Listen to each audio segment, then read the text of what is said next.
Before we start today's episode, have you subscribed to the Divine 515 newsletter?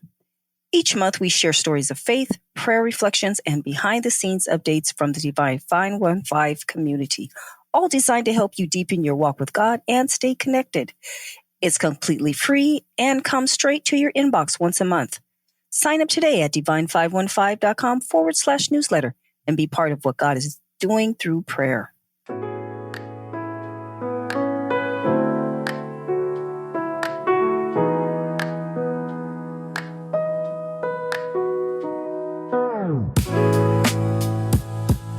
Hello, and welcome to the throne.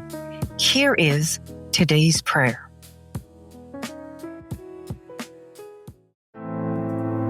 Father God, restore my sense of purpose, for you know the will that you have for my life.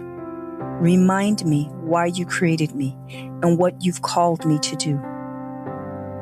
Let me have a desire to do good as I fulfill my purpose.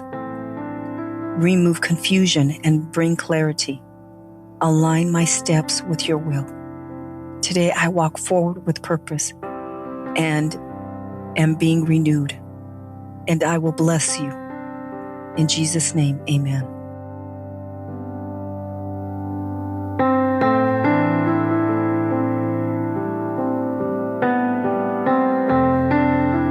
Brought to you by Divine 515.